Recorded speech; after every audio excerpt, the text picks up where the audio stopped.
My apologies to everyone out there. Forgot to turn on the microphone. Let me just chant it again. Om Tavakatam Ritam Tapta Jivanam Kavibiriditam Kalmashapaham Shravanamangalam Shrimadatatam Bhuvanirnantiye Burida Janaha. The nectar of your words, the praise of poet seers, elixir to parched souls, delight to listening ears, cleanser of all sins, is great and glorious. They who spread it far and wide on earth are most generous. Om, peace, peace, peace.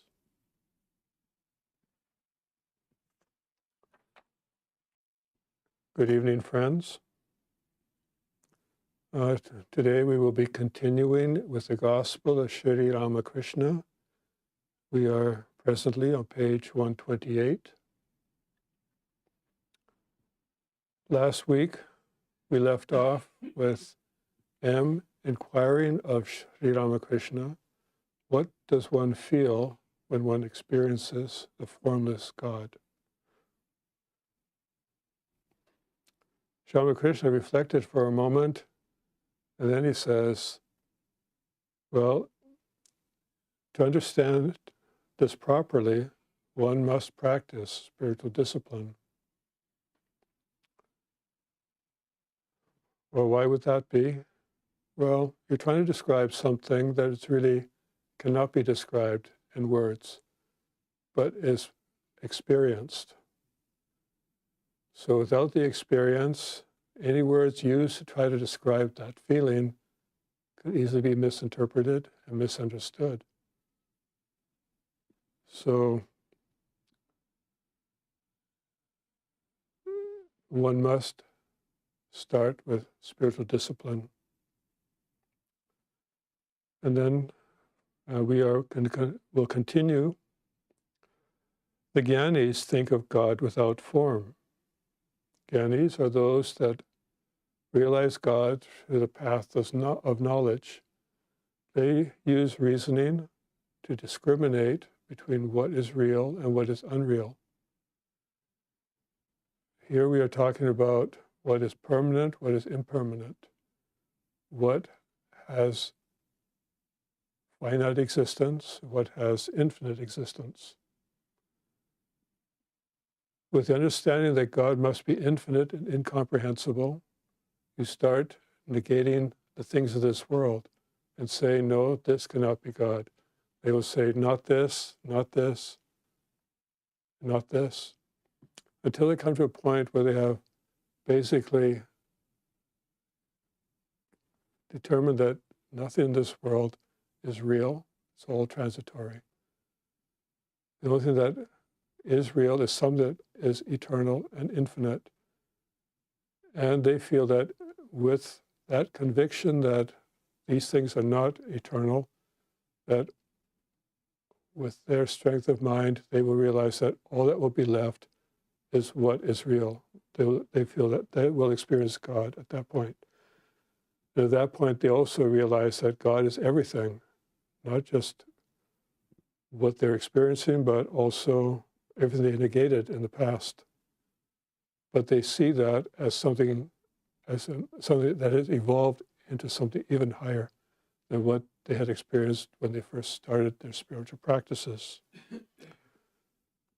So before we had mentioned, Swami Nikhilananda had asked M, what aspect of God appeals to you? God with form or God without form? And M was describing that at one time or the other, one seems to attract him, and other times the other one attracts him. So for those that worship God with form, they would be called the bhaktas. Those that want to worship God or think of God without form are the Gyanis. So the Gyanis think of God without form. They don't accept the divine incarnation. So they follow the path of strict reasoning. They do not believe that a human being can take on the attributes of God, or that God can assume a human body with all the human limitations. So they will not accept Krishna or Rama or Jesus Christ or Buddha or any divine incarnation, because they feel, well, they are of this world. They must be as unreal as the rest of the world. Why would I accept them? So they don't accept the divine incarnation. So praising, referring now to an event in the Bhagavad Gita, praising Shri Krishna, Arjuna said, "Thou art Brahman alone, thou art Brahman absolute." Shri Krishna replied, "Follow me, and you will know whether or not I am Brahman absolute." So saying, Shri Krishna led Arjuna to a certain place and asked him what he saw there. "I see a huge tree," said Arjuna, "and on it I notice fruits hanging like clusters of blackberries." Then Krishna said to Arjuna, "Come nearer, and you will find that these are not clusters of blackberries, but clusters of innumerable Krishnas like me, hanging from the tree." In other words, divine incarnations without number appear and disappear on the tree of the absolute Brahman.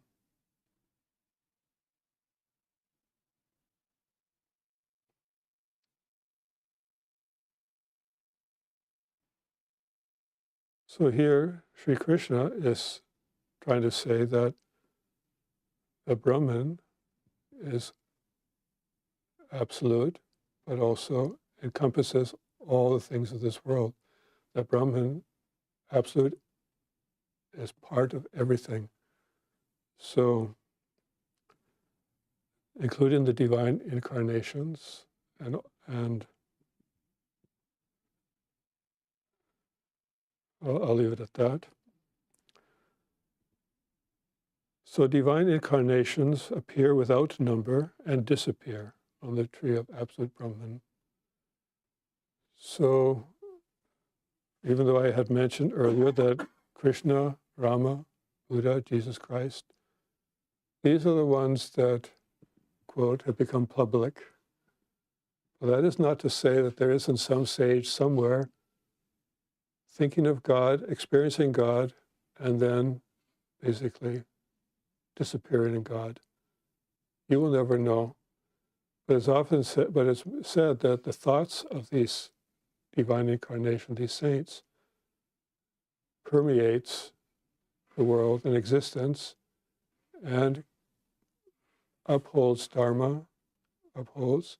It's what sustains the world so it does not go into complete chaos and destruction.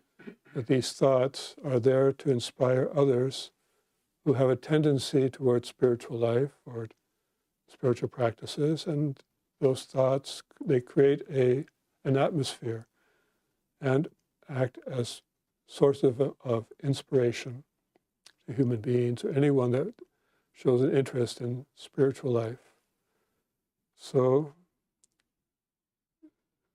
we don't have any idea how many there are, when or how they appear, but Sri Krishna assures us that they do, and they are innumerable.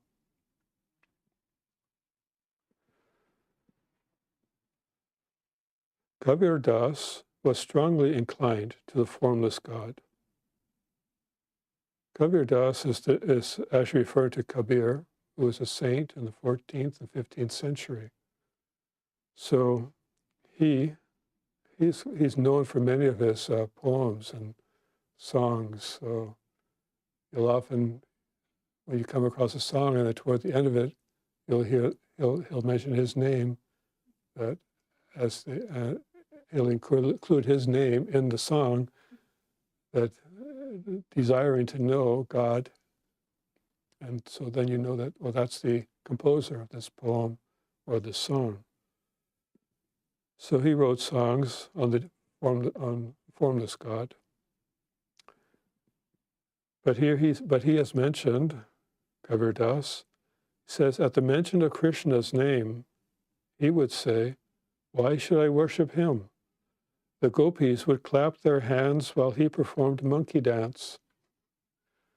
So he's sort of ridiculing the idea of divine incarnation, who, based on all the stories and legends, just goes around singing, dancing, and then with all the gopis. And he's wondering, well, what does that have to do with God? That doesn't sound, I guess, godly.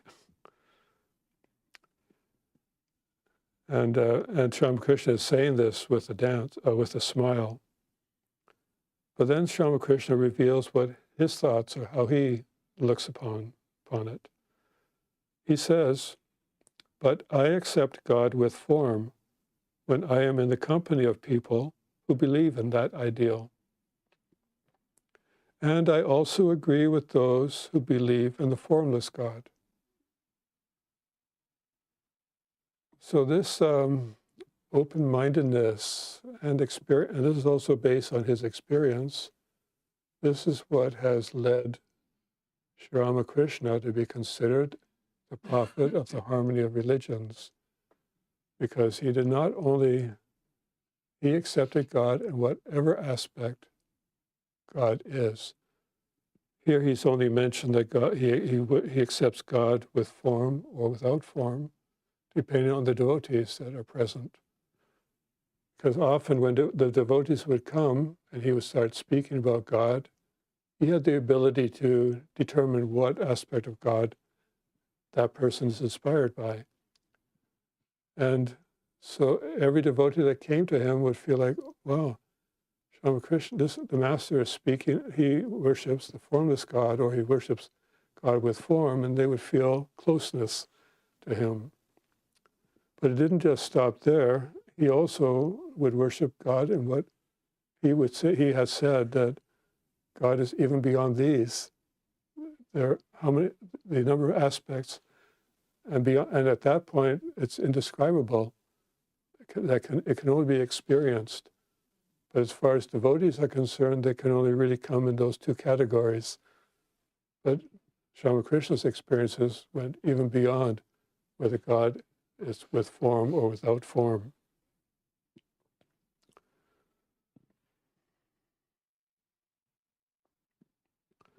But I accept God with form when I am in the company of people who believe in that ideal, and I also agree with those who believe in the formless God.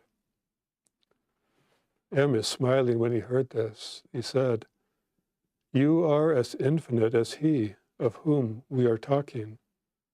Truly, no one can fathom your depth. And the master is smiling. He says, ah, I see you have found it out. Let me tell you one thing. One should follow various paths. One should practice each creed for a time. By practicing these different creeds or trying to understand these different creeds, one becomes accepting that people have different ideas, they think differently.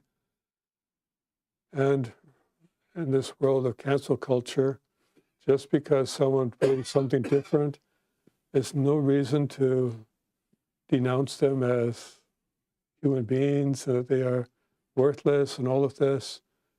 So many fights go on because you don't understand how another person is thinking.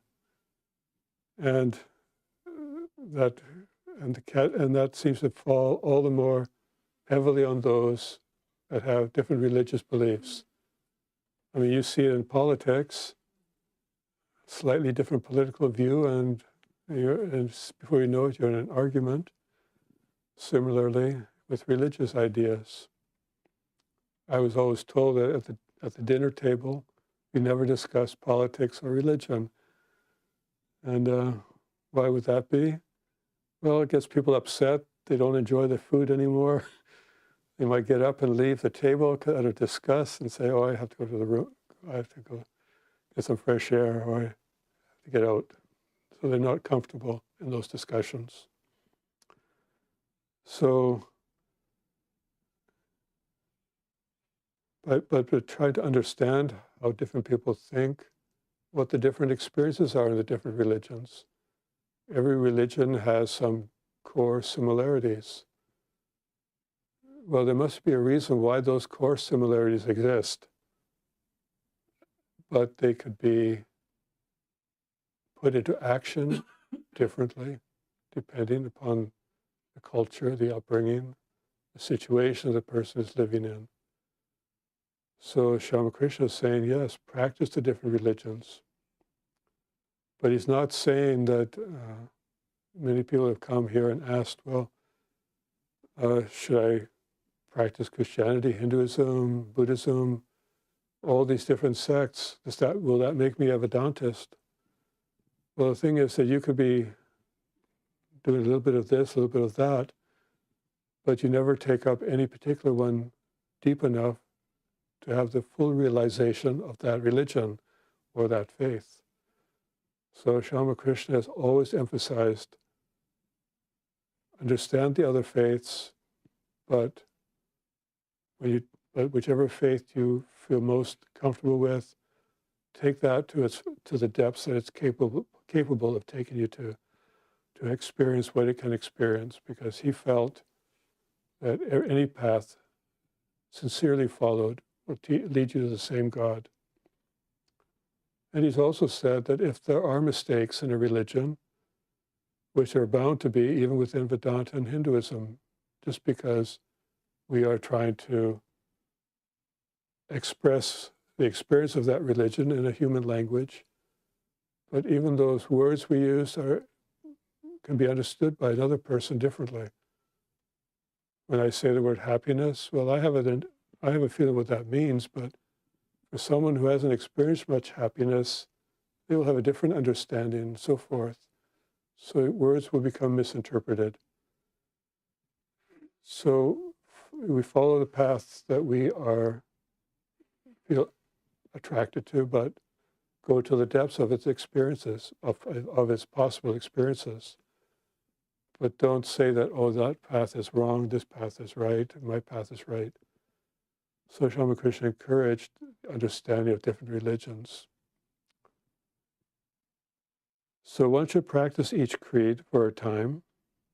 And then he goes on to say that in the game of Satrancha, which is a game similar to Parcheesi, a piece can't reach the center square until it completes the circle. But once in the square, it can't be overtaken by any other piece. So I understand this to mean that once you're established in your faith, you can't be shaken in your faith.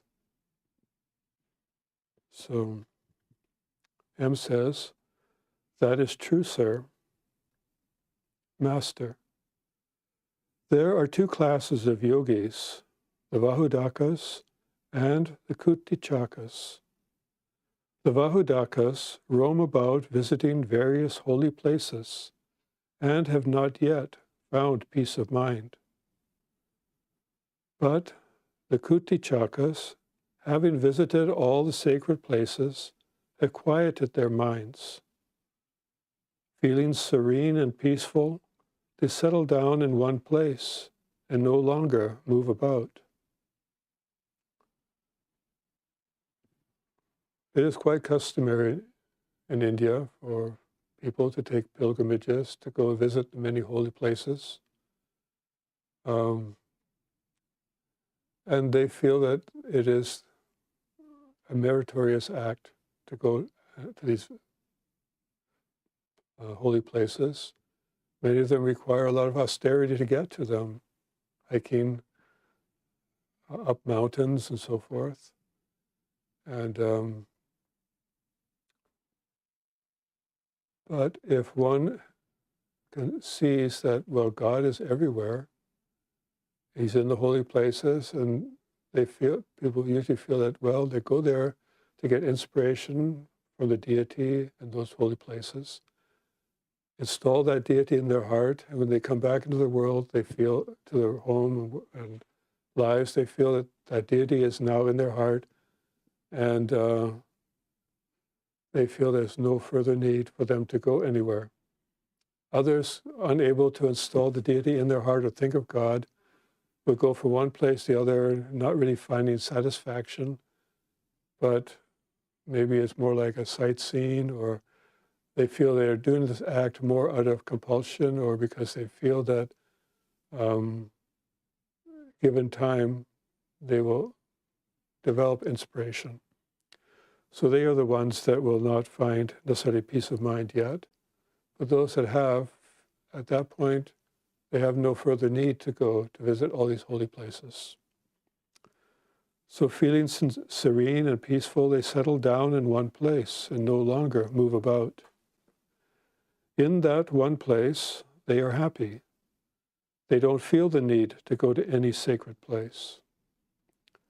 If one of them ever visits a place of pilgrimage, it is only for the purpose of new inspiration. So they may have come back into the world, their daily lives, and for a while they are able to think of God, but eventually life might, if their lives are complicated, like most of our lives are, they'll soon become enveloped in that and start forgetting. And they may feel, well, hard to recall some of those feelings of joy, those thinking of God, thinking of His glories. So they might feel, well, time to make another pilgrimage, because they know that that will give them peace of mind. But the idea is how to hold that feeling for as long as possible. And at some point, if you can experience God within the heart, you won't have any need to continue visiting holy places, because every place will seem holy to you, because you will see holiness everywhere. If you see the holiness within, you will see it without, and there will be no place for you to actually have to go to find it, because it'll be all around you and within you. Sri Ramakrishna continues, I had to practice each religion for a time, Hinduism, Islam, Christianity. Furthermore, I followed the paths of the Shaktas, Vaishnavas, and Vedantists. I realized that there is only one God toward whom all are traveling, but the paths are different. An analogy is thinking of climbing a mountain. You can climb up the north side, the south side, the east side, the west side, the easy side, the hard side. But every way will get you to God. Will get you to the top of that mountain.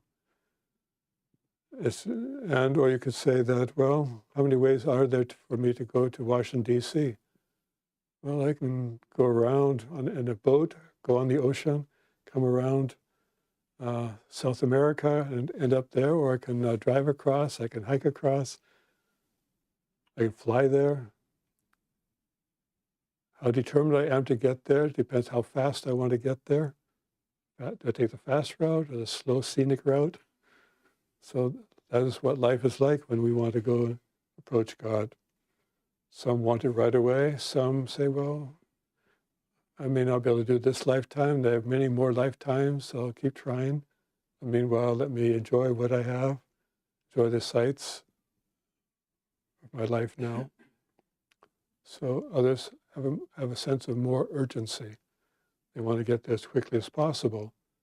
They'll put in the extra time it takes, the extra spiritual discipline, and they will progress faster. But we should not put them down, and nor should they put down those in the world that actually want to take the long, slow path. But they should keep reminding them, well, this world is not all that there is. There is more something higher than this. So we have to still keep on striving.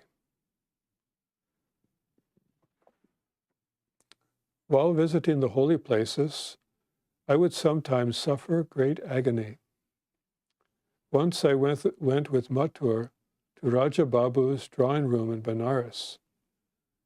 I found that they talked there only of worldly matters, money, real estate, and the like.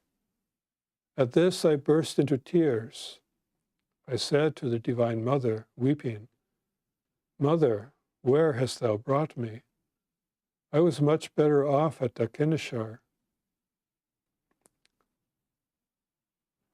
This is akin to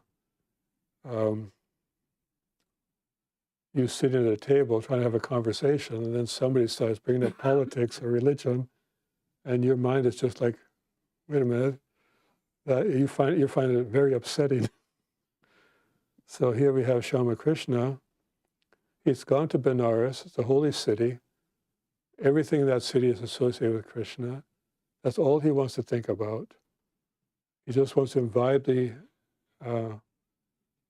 sentiments, the feelings, the inspiration.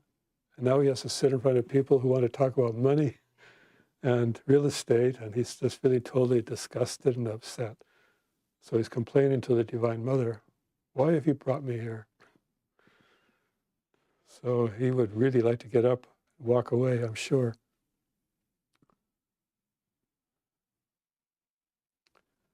"So, Mother, where hast thou brought me? I was much better off at Dakineshar." At the Dakineshar, he would only talk about God. Nobody was going to be talking about money or real estate and those kinds of things. So he was feeling like a fish out of water in their company.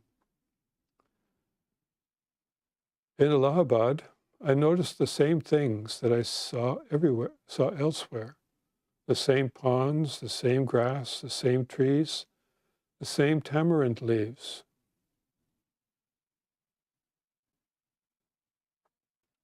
But one undoubtedly finds inspiration in a holy place. I accompanied Mathur Babu to Vrindavan. Hridoy and the ladies of Mathur's family were in our party. No sooner did I see the Kali Yadaman Ghat than a divine emotion surged up within me. I was completely overwhelmed.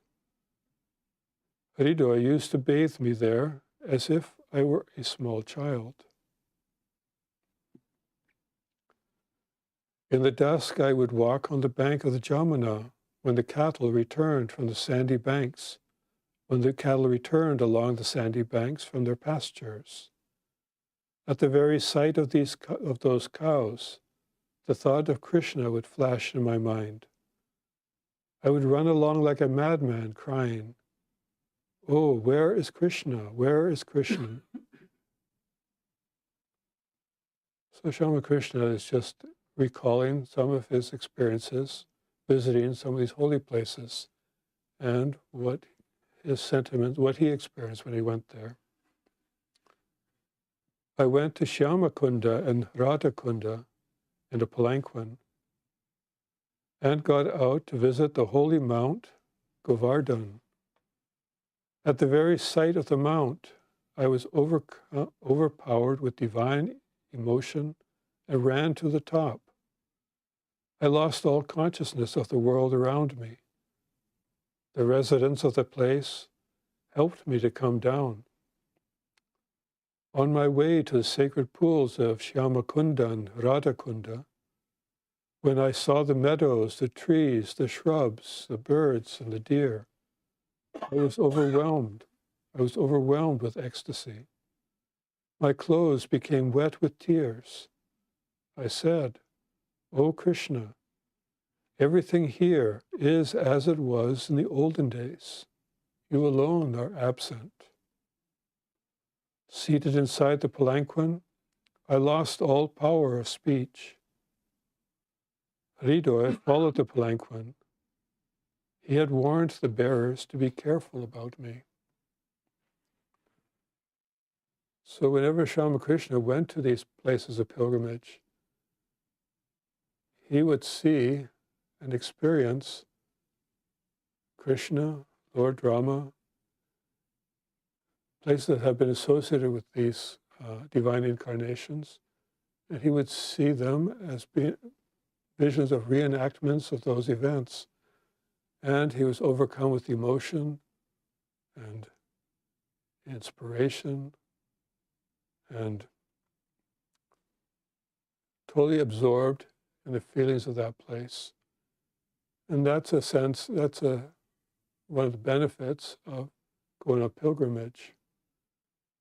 I've heard sometimes some of the swamis coming from India, stationed in North America, kind of lamenting that there are no places of pilgrimage. And there may be places of pilgrimage in the sense that places that were considered holy by one culture or the other, the Native Americans, but for most of us they are unknown. And so we are not aware of the association. So I'm sure that in time there will be some places of pilgrimage even in this part of the world. So I will conclude there.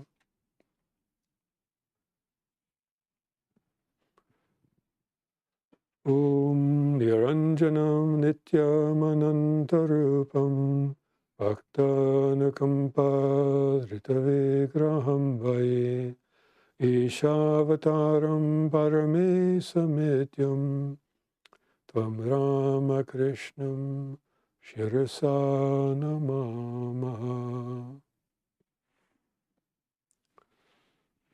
We salute that Ramakrishna, who is without blemish, eternal and infinite in forms, who has assumed human form out of compassion for the devotees, who is God incarnate, the Supreme Lord, and who is most worshipful. Om, peace, peace, peace to all beings.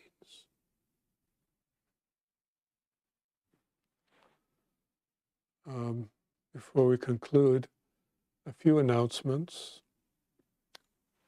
This Friday evening at 7 p.m., Swami Nikhilananda will continue with part 2 of Nag Mahashai.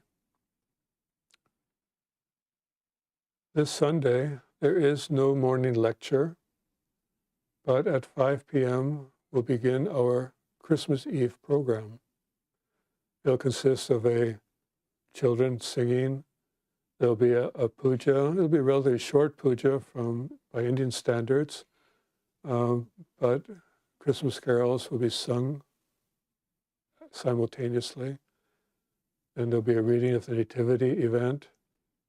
Swami Nikhilananda will give a short talk, and then more Christmas carols. And then prasad will be distributed. So you're welcome to attend that live. It will also be live streamed. If you're live streamed, you don't get prasad. So if you can, come in person. So thank you very much.